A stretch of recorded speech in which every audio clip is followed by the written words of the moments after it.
औज़ुबिल्लाहिमिनश्शैतानिर्रजीम बिस्मिल्लाहिर्रहमानिर्रहीम अस्सलाम वालेकुम। कैसे हैं आप लोग? सारे ठीक ठाक खैर खैरियत से हैं। उम्मीद है आपके रमज़ान भी अच्छी तरह जा रहा होगा और रोज़े भी अल्हम्दुलिल्लाह आप लोग के बेहतरीन तरीके से हो रहे होंगे।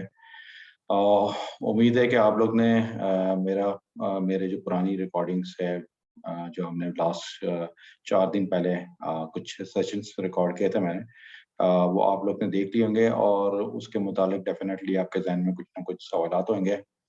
वो हम सवालात को नोट करके रखें। इंशाल्लाह नेक्स्ट वीक कोई प्लान कर रहे हैं कोई इंटरैक्टिव सेशन का, और उसके ऊपर देख लेते हैं क्या अवेलेबिलिटी बनती है। तो इंशाल्लाह फिर आपके साथ कोई इंटरैक्टिव सेशन करेंगे। मेरा उनके साथ रिकमेंडेशन है कि है ना ज़ूम पर हम करें, ताकि है ना आपके लाइव क्वेश्चंस कोई सवालात है तो हम उसको देखा सकें। अदरवाइज़ फेसबुक वगैरह पे लाइव करके जो है ना लाइव क्वेश्चनिंग नहीं हो सकती, वो फिर चैट के ज़रिए होती है और अगेन फिर वो हमारा एक बीच में एम्बिग्यूइटी रह जाएगी।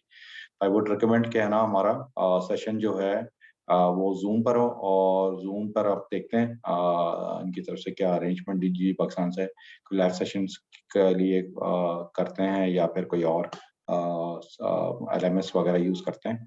अच्छा, कमिंग बैक टू दिस सीज़ा, हमने लास्ट देखा था कुछ स्लाइड्स सीज़ा के बारे में, चैप्टर के बारे में पढ़ा था, फिर ऑडिटर के रिक्वायरमेंट पे देखा था, फिर उनकी डिफरेंट स्किल सेट वगैरह पे देखा था, फिर हमने डिफरेंट चीज़ें डिस्कस की थी। तो अब हम मैं सिर्फ आपको थोड़ा-सा 1-2 चीज़ अनाउंसमेंट है। लास्ट मैंने आपको शायद बताया था कि इस आगे की मेंबरशिप्स के लिए $135 चाहिए होता है, लेकिन वो प्रोफेशनल मेंबरशिप थी। मुझे 1-2 लोगों ने कॉन्टैक्ट करा था कि हमने लेना है तो आप मुझे बताएँ। तो ये एक उनके पास एक ऑप्शन है स्टूडेंट मेंबरशिप का ना, तो ये मैंने उन स्टूडेंट्स के लिए, क्योंकि अगर हमारे पास स्टूडेंट्स हैं और वो मेंबरशिप लेने जा रहे हैं, तो उनके लिए $25 के अंदर, which is almost again Pakistani अगर आप लें, तो तकरीबन 4 साढ़े 4 हज़ार रुपए के अंदर ये आपको मेंबरशिप पड़ेगी। और इसके अंदर आपको स्टूडेंट की मेंबरशिप मिल जाएगी, स्टूडेंट का स्टेटस मिल जाएगा, और ये कुछ इसके अंदर जो है ना आपको एडवांटेज नीचे मैंने यहाँ पर हाइलाइट किया है, वो आप देख सकते हैं कि है ना इसके अंदर जो एडवांटेज है उस मेंबरशिप को लेकर, आप इनकी कम्युनिटी को एक्सेस कर सकते हैं, रिसोर्सेज को एक्सेस कर सकते हैं, जॉब मार्केट को एक्सेस कर सकते हैं, और ये इसाका का एक इंटरैक्टिव आपको पोर्टल मिल जाएगा जहाँ पर आप डिफरेंट प्रोफेशनल्स के साथ इंटरेक्शन कर सकेंगे, और जो उनके सेमिनार्स है वो आप फ्री ऑफ कॉस्ट अटेंड कर सकेंगे। कुछ चीज़ें जो है आपको अगर आप लोकल चैप्टर चैप्टर के फिर अगेन चार्जेस हैं, वो अगर आपने दिए तो फिर आप लोकल चैप्टर के कोई इवेंट्स वगैरह होते हैं, लेकिन पाकिस्तान में इतना कोई चैप्टर तो है लेकिन वो इतना एक्टिव नहीं है, तो आई वुड रिकमेंड कि आप उधर चैप्टर पर ना चार्जेस दीजिएगा, और बगैर चैप्टर के आप $25 को में सिर्फ मेंबरशिप लीजिएगा, ठीक है ना। और बाकी ये है कि है ना इसकी जो इसाका की करियर सेंटर है उनकी आप एक्सेस वगैरह मिल जाएगी, आपको ऑनलाइन फेयर्स वगैरह होता है करियर, उसको मिल जाएगा, और सबसे बड़ी बात टॉप ऑफ द आपको रिसोर्सेज जो है, जो इसाका की जो लॉगिन में जो रिसोर्सेज पड़े हुए, बुक्स, किताब, कॉन्फ्रेंस, ये वो पुराने, सारा कुछ आपको मिल जाएगा, और इंटरनेशनल आप कम्युनिटी के साथ आप लिंक अप हो जाएंगे। तो जो बात मैं आपको पहले बता रहा था कि आपके लिए कि ये ब्रिज होगा इसाका का सीज़म का course towards the international market को पजाने के लिए, और अगर आप टारगेट कर रहे हैं आप पाकिस्तान से बाहर जॉब भी लेना चाहें, तो अगेन ये सीज़म करने के साथ-साथ आपको कुछ साल का एक्सपीरियंस चाहिए होगा, then you will get the easily job in the international market. UAE के अंदर बहुत जॉब्स हैं, और आउट ऑफ यूएई ज़ाहिर बात है यूएस, यूके के अंदर, और एंटायर जो है सब कॉन्टिनेंटल के अंदर भी काफ़ी जॉब्स है, सिंगापुर वगैरह के अंदर भी, मलेशिया के अंदर काफ़ी जॉब्स है। लेकिन बाहर पाकिस्तान के अंदर भी जॉब्स हैं, जो लोग ये समझ रहे हैं कि पाकिस्तान में क्या फ़ायदा है, तो मैंने यहाँ पर कुछ रिसेंटली 2 जॉब्स आई थी, 3 जॉब्स मैंने यहाँ पर पोस्ट किए। आपको just to give the idea, recently ये इसी वीक की जॉब है, फिनका बैंक जो कि लाहौर बेस्ड है, उनको ऑडिटर की, IT ऑडिटर की ज़रूरत है, और इसके अंदर प्राइमरी रिक्वायरमेंट सीजा की है, ठीक है ना। और इसके अंदर वही सारे काम लिखे हुए हैं जो कि हम अभी पढ़ रहे हैं, जिनको पढ़ेंगे और जिनको हम प्रैक्टिस करेंगे। तो आई वुड रिकमेंड कि आप ये जॉब टाइटल को जरूर देखें, नॉट फॉर ओनली कि आप अप्लाई कर रहे हैं या आप उस पर क्राइटेरिया भी पूरे हो रहे हैं या नहीं हो रहे हैं, जस्ट टू हैव आइडिया कि क्या चीज मार्केट के अंदर डिमांड है, आपको क्या चीज पढ़ रहे हैं और क्या चीज पढ़नी है आपने, और किस मार्केट को आपने टारगेट करना है और क्या जॉब रिक्वायरमेंट है। डेफिनेटली आपके जहन में भी ये सवाल आएगा कि मैं ये खाली सीजा कर लूंगा, और अगेन इसके नीचे कोई एक्सपीरियंस भी दिया था, वो मैंने यहाँ पर कैप्चर नहीं किया है, 3-4 साल का एक्सपीरियंस चाहिए। बट डोंट वरी, क्योंकि है ना जो एसोसिएट लेवल की जॉब होती है उस पर एक्सपीरियंस साल का चाहिए होता है। आप इंटर्नशिप दिखा सकते हैं, आपके पास अच्छी अंडरस्टैंडिंग है सीजा की। और एक चीज और, जो प्रोफेशनल पढ़ रहे हैं वो अगर सीजा को भी परस्यू कर रहे हैं, और अगर वो अभी तक उनका माइंड नहीं बना है सीजा एग्जाम का, बट स्टिल वो जॉब के लिए अप्लाई कर सकता है। किस तरह? आपने अपनी सीवी पर लिखना है कि परस्यूइंग द सीजा सर्टिफिकेशन और इन ट्रेनिंग करंटली, जो है ना मैं ट्रेनिंग ले रहा हूँ, ठीक है ना, और मैं करियर इसको सीजा का परस्यू कर रहा हूँ। डेफिनेटली आपको डीजी पाकिस्तान के प्लेटफॉर्म से after completion of this course आपको एक सर्टिफिकेट मिलेगा जो कि आपको किसी भी मार्केट के अंदर इंडोर्स करेगा कि आपने सीजा की ट्रेनिंग ली हुई है, सीजा सर्टिफिकेट। तो सम टाइम होता है कि आप एक्चुअल सीजा के एग्जाम को नहीं परस्यू कर रहे होते, लेकिन for having this kind of the training, मतलब इट्स नॉट नेसेसरी कि यहाँ से डीजी पाकिस्तान के प्लेटफॉर्म्स हो, ये कहीं से भी आप सीजा की ट्रेनिंग ले रहे हो। और अगर आपकी गुड स्टैंडिंग के साथ आपने ट्रेनिंग ली हुई है, आपने पूरे ट्रेनिंग को अच्छी तरह पिक किया है और उस कोर्स को अच्छी तरह पढ़ा है, तो डेफिनेटली आप इन सवालात के जवाब दे सकेंगे जो कि आपको इंटरव्यू में पूछे जाते हैं। और फॉर फॉर योर पर्पस हम इसको after completion of this training her module के एंड पर कुछ सवालात भी करेंगे जो कि एग्जाम से सिमुलेट कर रहा होगा। उन सवालात का मकसद ये होगा कि एक तो आपकी नॉलेज की जजमेंट होगी कि आपने कितना पढ़ा और उसकी कितना अप्लाई किया, तो उसकी भी एक एक्नॉलेजमेंट आ जाएगी, जजमेंट आ जाएगी। और साथ साथ में आपको कॉन्फिडेंस भी डेवलप होगा कि जो कुछ आप पढ़ रहे हैं वो सही समझ में जा रहा है और उसकी एप्लीकेबिलिटी भी हो रही है या नहीं हो रही, ठीक है ना। तो इस तरह नहीं होगा कि आपने कोर्स पढ़ा, वीडियो अटेंड करा, उठते बैठते आपने वीडियो देख लिया, दैट्स ऑल, खत्म। इसमें आपको फुल कंसंट्रेट करना पड़ेगा, आपने स्टडी गाइड पढ़नी पड़ेगी और सवालात के लिए आपने सोचना पड़ेगा और उसको थिंक आउट करना पड़ेगा और उसके बाद उसको जवाब देना पड़ेगा। तो ये सारी चीजें जब आप प्रैक्टिस करेंगे तो डेफिनेटली जब आप मार्केट में किसी इंटरव्यू के लिए जा रहे होंगे तो वो आपके लिए बड़ा हेल्पफुल करेगा। और अगेन मेरा रिकमेंडेशन ये है, आप जॉब को कंटिन्यूसली अप्लाई करते रहे। हो सकता है 5 job, 10 job, 15 job, 20 job apply करने के बाद आपको कोई जॉब इंटरव्यू आ जाए। The moment you got the job interview call, वो आपके लिए एक ब्रेक थ्रू, मेक और ब्रेक वाली बात बन सकती है। जितनी अच्छी प्रिपरेशन, जितना अच्छा आपने जॉब को समझा होगा, उतनी उतना फेयर चांस होगा आपके लिए उस जॉब को क्वालिफाई करने के लिए, शॉर्टलिस्ट होने के लिए, ठीक है ना।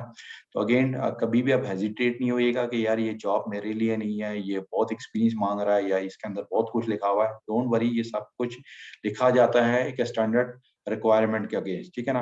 बट अगेन प्रैक्टिकली जो काम हो रहा होता है वो ऑडिट वाला ऑडिट कर रहा होता है, इंटरव्यू लेने वाला उस चीज को, उसकी नॉलेज को जजमेंट कर रहा होता है और उसके बाद आपको टास्क दिया जा रहा होता है। लेकिन सम टाइम आपको जाहिर बात है, फॉर बिजनेस न्यू जॉब होती है, नया टास्क होता है, तो आपको समझ में नहीं आता है कि आपने किस तरह हैंडल करना है इंटरव्यू के। इसके लिए लिंक्डइन पे बहुत सारे इंटरव्यू प्रिपरेशन के लिए रिसोर्सेस अवेलेबल है, उसको रिव्यू करें।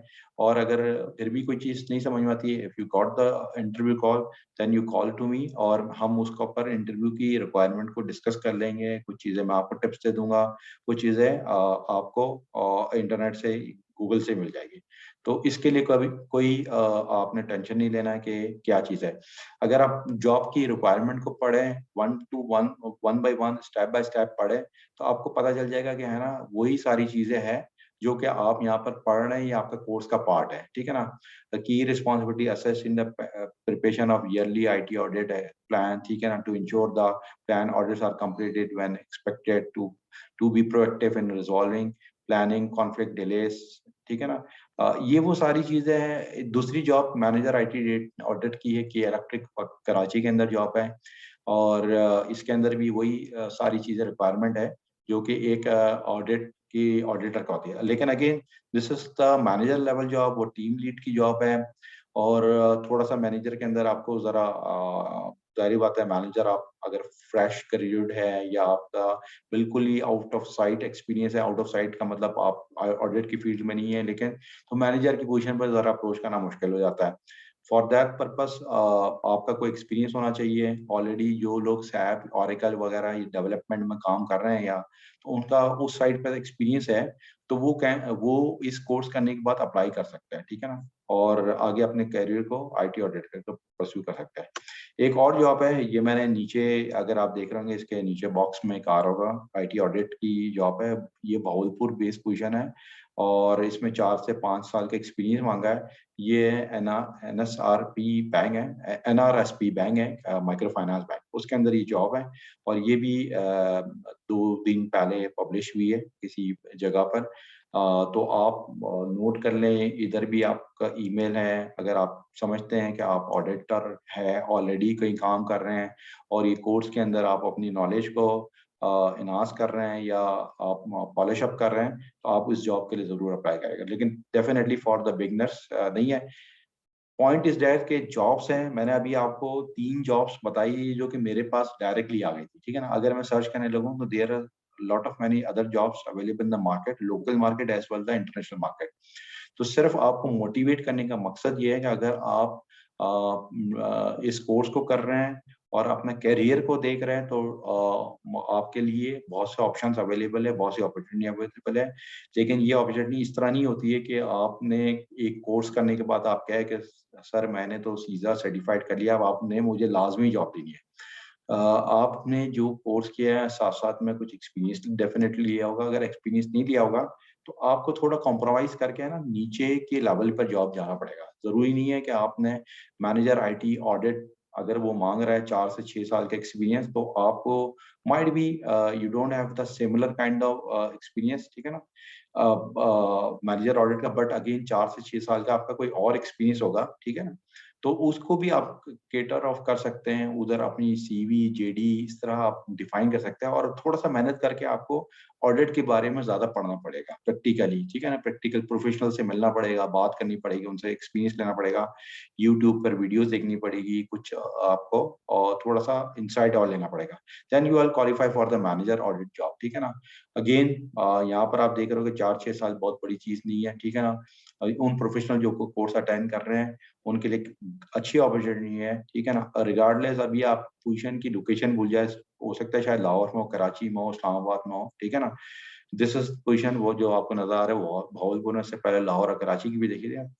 तो अगर कहीं से भी किसी भी रिमोट एरिया में है, तो आपका ये टाइम है, आप अपना टाइम को इस्तेमाल करते हुए उसको वैल्यू एडिट करें अपने लाइफ के अंदर और ये टाइम के अंदर कोर्सेज़ करें, जितना नॉलेज गेन कर सकें और अल्लाह के ऊपर भरोसा करते हुए जॉब्स अप्लाई करें, ठीक है ना? और बहुत सी जॉब्स बिगिनर्स के लिए भी आती है, 1 ईयर, 2 ईयर्स के लिए मेरे पास डायरेक्टली आती है। तो इंशाल्लाह मैं आप लोगों को हर वीक में कुछ जॉब्स बताता भी रहूँगा और इंशाल्लाह अगर कहीं आपको साथ-साथ बता दूँगा, कुछ जगहों पे मेरे अपने डायरेक्ट लिंक भी होते हैं, तो जहाँ मेरा एक आप लोग के साथ इंटरैक्टिव सेशन हो जाएगा, तो मुझे आप लोगों के एक्सपीरियंस वगैरह या ऑडियंस के बारे में पता चल जाएगा, तो मैं उस एग्ज़ैक्टली ऑडियंस की रिक्वायरमेंट के मुताबिक वो जॉब्स आपको पिच कर सकूँगा, ठीक है ना? Anyway coming to the planning of audit, हम देखते हैं कि प्लान ऑफ ऑडिट के अंदर क्या चीज़ है और क्या आगे इसको परस्यू करना है। तो plan a specific audit to determine whether information system are protected, control and provide value to the organization। आपने ऑडिट को क्यों प्लान करना है, क्यों करना है कि आपने इंफॉर्मेशन सिस्टम देखना है कि आपके इंफॉर्मेशन सिस्टम जो है वो प्रोटेक्टेड है, कंट्रोल्ड है और वो वैल्यू प्रोवाइड कर रहे हैं कि ऑर्गेनाइजेशन को, ठीक है ना? डेफिनिटली अगर आप कोई ऑडिटिंग प्लान करने जा रहे हैं या प्लान कर रहे हैं ऑडिट का, तो उसका एम क्या होता है कि आपने इंफॉर्मेशन सिस्टम की प्रोटेक्शन देखनी है। उसके अंदर देखना है कंट्रोल्ड है, कोई ऐसी चीज़ प्रोटेक्टेड है, कोई इंफॉर्मेशन लीकेज तो नहीं हो सकती, कोई डेटा तो बाहर नहीं रखता है, कोई इसके ऊपर ऐसा अनऑथराइज एक्सेस तो नहीं है, कहीं से आपको डेटा लीकेज तो नहीं हो रही है, या कहीं आपको डेटा को मिसयूज तो नहीं किया जा रहा है, ठीक है ना। और क्या वो डेटा को स्पेसिफिक जो ऑब्जेक्टिव के लिए बना था, जिस काम के लिए डेटा था, उस काम पे इस्तेमाल हो रहा है। कहीं डेटा की यूटिलाइजेशन तो ऐसी नहीं है कि जहाँ पर वो डेटा की ऑथराइजेशन ना हो, ठीक है ना। या डेटा कुछ लोग ऐसे तो नहीं है जो कि इसको मिस यूज कर रहे हैं, ठीक है ना। तो ये बेसिकली कंट्रोल्स का रिव्यू वगैरह किया जाता है, और मैनेजमेंट को एक प्रॉपर जजमेंट दी जाती है, प्रॉपर एक व्यू दिया जाता है, ठीक है ना। की टर्म्स देखें, ऑडिट प्लान हमने देखा, definite a planning containing the nature, timing and extent of audit procedure to perform by engagement team members in order to obtain sufficient appropriate audit evidence to form an opinion, includes the area to be audited, type of work plan, the high level objective and scope of the work, and topics such as budget, resource allocation, schedule, dates, type of report, and its intent, audits, and or other general aspect of the work. बहुत बड़ी definition हमने पढ़ ली, ठीक है ना। इसको थोड़ा सा ब्रेक करके मैं आपको समझाता हूँ। ऑडिट प्लान क्या है, जिसके अंदर आप बता रहे होते हैं कि है ना आपका कि काम का नेचर क्या है, टाइमिंग क्या होगी, ऑडिट प्रोसीजर्स क्या आपने परफॉर्म करना है, एंगेजमेंट टीम की क्या होगी, ठीक है ना। और आप किस चीज को ऑडिट करेंगे, एविडेंस किस चीज को देखेंगे, ठीक है ना, एविडेंट किसको करेंगे, ठीक है ना। क्या क्या एरिया इंक्लूडेड ऑडिट के अंदर करेंगे, कि किस टाइप का आप काम को प्लान करेंगे, क्या आपके पास किस काम को आप करेंगे, ऑब्जेक्टिव और स्कोप क्या होंगे उसके, जाहिर बात है कोई ऑडिट के ऑब्जेक्टिव होते हैं, स्कोप होते हैं, ठीक है ना। ये सारा कुछ आप प्लानिंग में दिखाएंगे, जिसके ऊपर आप अगर कोई बजट लगा रहे हैं, थर्ड पार्टी बजट किस तरह आएगा, अगर आप थर्ड पार्टी या आप आउटसाइडर ऑडिटर है, तो आपको जो है ना बजट चाहिए होगा अपने रिसोर्स टीम की मोबिलाइजेशन के लिए। अगर आप टीम लीड है, टीम हेड कर रहे हैं, तो आपके अंदर 2-3 लोग काम कर रहे होंगे, किस वक्त किस प्रोजेक्ट पर किसको कहाँ देना है। 2 महीने का ऑडिट है, महीने का ऑडिट, टाइम पीरियड होता है। ये नहीं होता है कि आपने एक ऑडिट पकड़ा वो पूरे साल भर चलता रहा, क्योंकि एक साल के अंदर जो ऑडिट कंपनी होती है, बिग फोर, जिस तरह आपको पता है ऑडिट कंपनी है, बिग फोर के अंदर EY आता है, KPMG आता है, PwC आता है, ठीक है ना। ये इस तरह बड़े नाम आते हैं जो कि बिग फोर के अंदर काउंट होता है।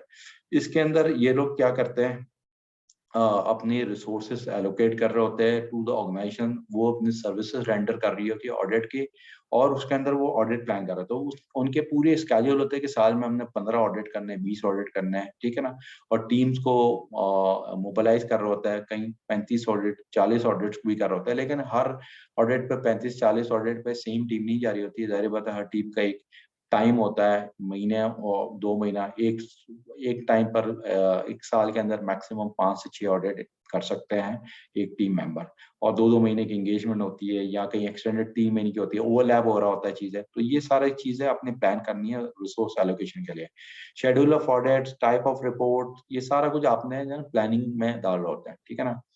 और इसी को देखते हुए फिर आप आगे ऑडिट रिस्क की टर्मिनोलॉजी है, जिसके अंदर आप बताते हैं probability that information of financial report may contain material error and the auditor may not detect an error that has occurred, ठीक है ना।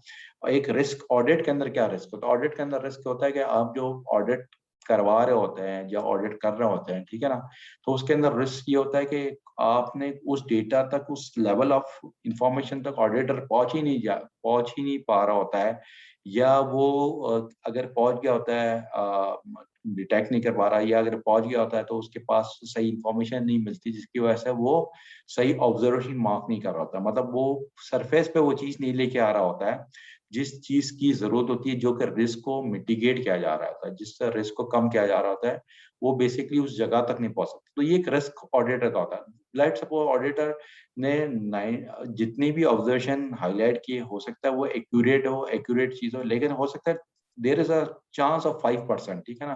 क्या ऑडिटर उस जगह तक उसकी माइट भी उसकी नॉलेज की कमी होती है, माइट भी वो इंफॉर्मेशन को उसको मिल नहीं पा रही होती है, माइट भी वो जो इंफॉर्मेशन मिल रही होती है वो इतनी एरर वाली होती है या इतनी डैमेज होती है कि एक्यूरेट नहीं होती है, जिसके अंदर कि वो एक्चुअल रिस्क आइडेंटिफाई नहीं कर सकता। उसको वो बताया जा रहा होता है कि उसको जिसको आप कहेंगे है ना जो इंफॉर्मेशन होती है वो एक्चुअल फॉर्म में नहीं मिलती, उसको जो है ना टेम्पर करके दिया जा रहा था, उसके अंदर मॉडिफिकेशन की जाती है, जिसका एक कंट्रोल है, हमने पढ़ा था सीआईए के अंदर, इंटेग्रिटी। इंटेग्रिटी जो है ना वो डाउटफुल होती है उस डेटा की। लेट सपोज कई ऑडिटर अब जब पहुंचा और उधर डेटा, अगर हमने कहा कि कहीं डेटा एक्सेस करने के लिए मैनेजर का अप्रूवल चाहिए है, और वो मैनेजर का approval should be on the form होना चाहिए, मतलब किसी फॉर्म, एक फिजिकल फॉर्म होगा जिसके अंदर इंफॉर्मेशन डालेगा, टाइप ऑफ एक्सेस वगैरह लिखेगा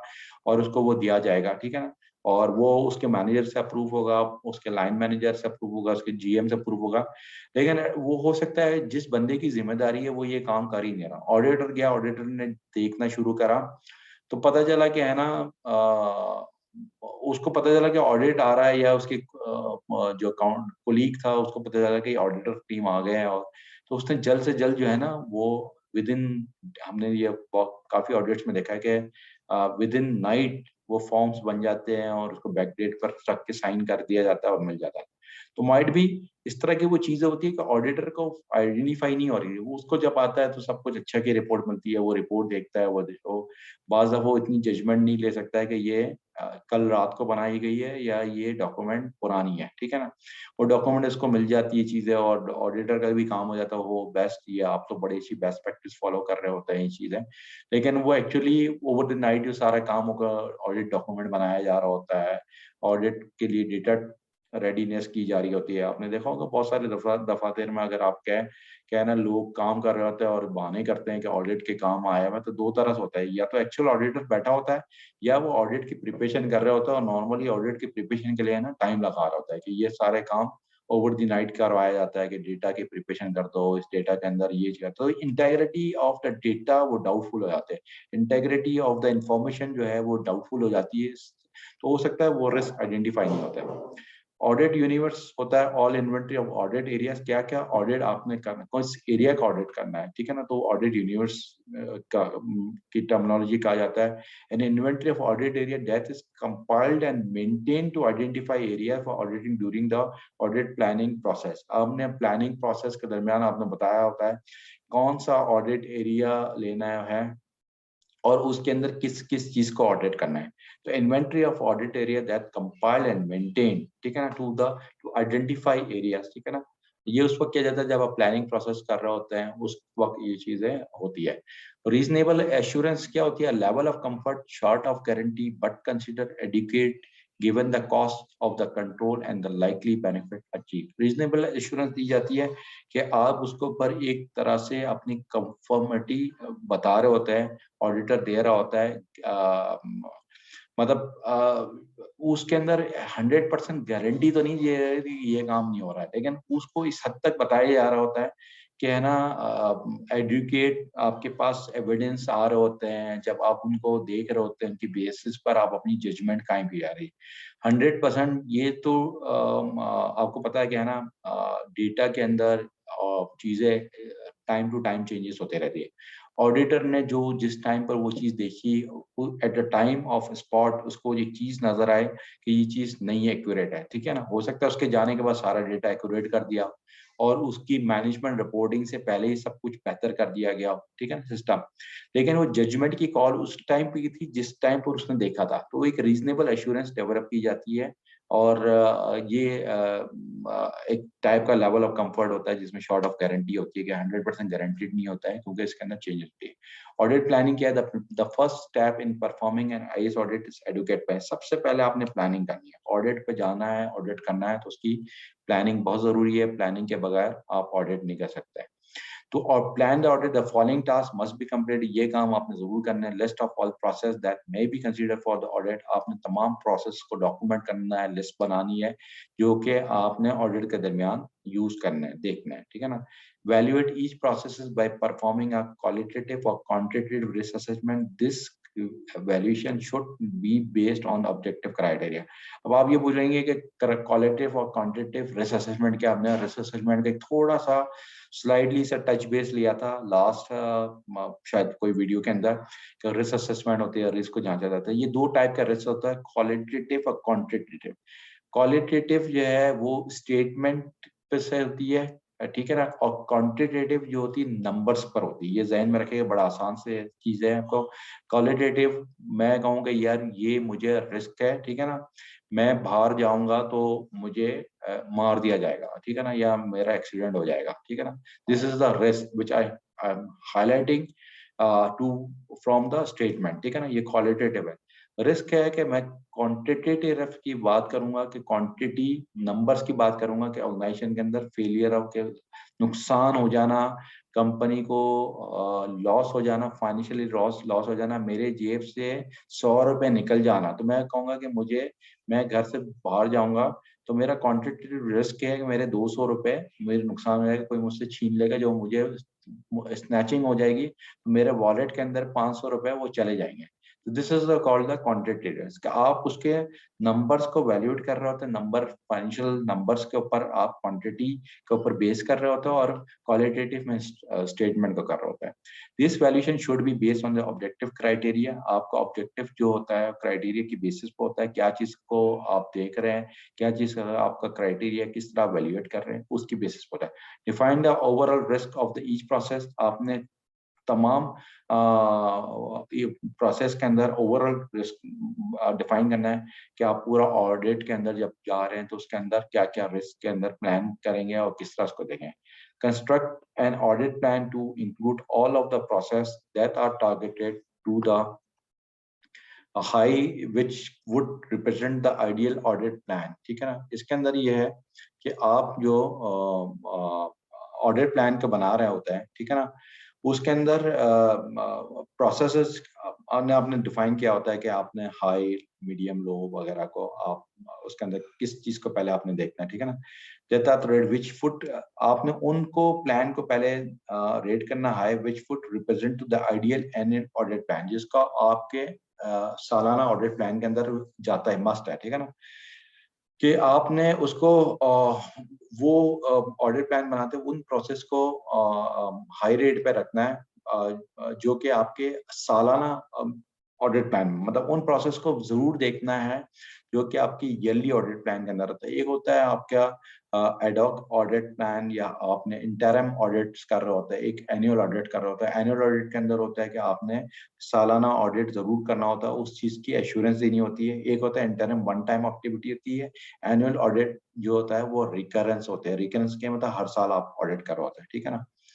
इसके साथ साथ audit planning include short term and long term planning, ठीक है ना। शॉर्ट टर्म मतलब मुख्तसर बेस, और लॉन्ग टर्म आपकी लंबी प्लानिंग जो होती है। शॉर्ट टर्म होता है planning involve all audit issues that will be covered during the year, एक साल के अंदर होते हैं जो उसका। लॉन्ग टर्म प्लानिंग में होते हैं कि आपके all risk related issues that might be affected by the organization IT strategic direction। इसके अंदर ये होता है कि आपके एक तो होता है कि आपने एक साल के अंदर जो ऑडिट के इश्यूज होते हैं हाईलाइट करने होते हैं, शॉर्ट टर्म प्लानिंग करनी होती है, क्या ऑडिट में इसका करूंगा। एक होता है आपने हर साल, लेट सपोज आपके ऑर्गेनाइजेशन को एक प्रोजेक्ट मिला हुआ है 5 साल का, ठीक है ना, एक आउटसोर्स मिला हुआ है, तो आपने 5 ईयर्स के ऊपर रख के एक प्लान बनाया, ठीक है ना। और ऑर्गेनाइजेशन की डायरेक्शन थी कि आपने इसके अंदर जो है वो 5 साल का कोई प्रोजेक्ट आपको मिल गया, आपकी कंपनी है, उन्होंने कोई प्रोजेक्ट का सिविल का कोई काम करना है, या कोई मैन्युफैक्चरिंग कोई काम करना है, ठीक है ना। उसका उसकी उसकी ड्यूरेशन 5 ईयर्स थी। तो आप बेस्ड ऑन 5 ईयर्स आप अपना ऑडिट प्लान करेंगे कि मेरे पास पहले साल मैं इतनी रिसोर्स लगाऊंगा, ये रिस्क एरिया देखूंगा, ये एरिया को देखूंगा, फिर इसके बाद सेकेंड ईयर्स का मैं उसके अंदर मेच्योरिटी और लेकर आऊंगा, उसके अंदर डिफरेंट उसके टच पॉइंट्स कवर करूंगा। पहला साल मैंने लिमिटेड स्कोप के साथ चलना है, सेकेंड ईयर मेरा स्कोप बड़ा हो जाएगा, उसके अंदर मैंने ऑर्गेनाइजेशन के जितने भी फंक्शन है उनको लेना है, या मैंने उसके अंदर क्रिटिकल फंक्शन को लेना है, उसके बाद थर्ड ईयर में तमाम फंक्शन को लेना है। तो इस तरह वो तमाम ऑर्गेनाइजेशन बेस के ऊपर लेते हैं। फिर इसके ऊपर आपने ये डिफाइन करना होता है कि फर्स्ट ईयर मैंने इतने सिस्टम्स को लेना है, सेकेंड ईयर मैंने इतने सिस्टम को लेना है, फर्स्ट ईयर मैंने क्रिटिकल सिस्टम को लेना है, सेकेंड ईयर में सपोर्ट सिस्टम को लेना है, थर्ड ईयर में मैंने उसके साथ एसोसिएट जितनी चीज है उसको देखना है। तो ये सारे लॉन्ग टर्म प्लान, तो दो तरह के प्लान जरूर रखेगा। सवाल आएगा शॉर्ट टर्म प्लान और long term plan. Short term plan में आप एक साल के अंदर प्लान करते हैं, वो शॉर्ट टर्म होता है। और जो कंपनी के इसके अंदर जो की वर्ड है वो स्ट्रेटेजिक डायरेक्शन के साथ जो अलाइन होती है, वो आपको लॉन्ग टर्म प्लानिंग किया जाता है, ठीक है ना। In addition to when to audit कब करना है, in addition to yearly analysis of short-term and long-term issues, individual audit may be conducted based on the following: किसके ऊपर, new controls, change in environment, technologies and enhanced validate। आपने कब audit करना है कि जब आपके पास ईयरली एनालिसिस का शॉर्ट टर्म के साथ and long term individual audit, एक तरह से एक और ऑडिट होता है जिसको आप ये कह लें कि आपने जिस तरह मैंने आपको कहा एडॉक बेसिस पर होता है या आपको एज नीड बेसिस पे किया जाता है कि आपके कोई भी नया कंट्रोल लगा, नई चीज इंट्रोडक्शन भी ऑर्गेनाइजेशन के अंदर नया सिस्टम आया, तो आपका कंपनी ने बोला कि जनाब मिस्टर XYZ प्लीज आपने इस सिस्टम को ऑडिट करें ताकि हम देख सके कि इसके अंदर रिस्क क्या चीज है, ठीक है ना। कोई नई बिजनेस प्रोसेस इंडक्शन हुआ तो आपको बुला लिया, जनाब मिस्टर XYZ आप प्लीज इसको ऑडिट, तो स्पेशल टास्क जहाँ दिया जाता है, ठीक है ना। तो ये भी आपने जहन में रखना है कि जब आपको स्पेशल टास्क दिया जाता है और उस वक्त आपने उसको ऑडिट को देखना है। ऑडिट प्लानिंग के स्टेप्स क्या है, ये हम बेसिकली मेरे ख्याल में शायद हम एक नई वीडियो बना लेते हैं क्योंकि ये इसके ऊपर काफ़ी हमारा टाइम हो गया है और बहुत बड़ी वीडियो पर फिर वही होगा, लोगों का इंटरेस्ट नहीं रहेगा, तो हम इसको नेक्स्ट वीडियो पर कवर करते हैं ताकि आप लोग के लिए भी आसानी होगा। तो स्टे करिएगा, साथ रहिएगा और नेक्स्ट वीडियो पर अभी हम जो है ना इसको स्टार्ट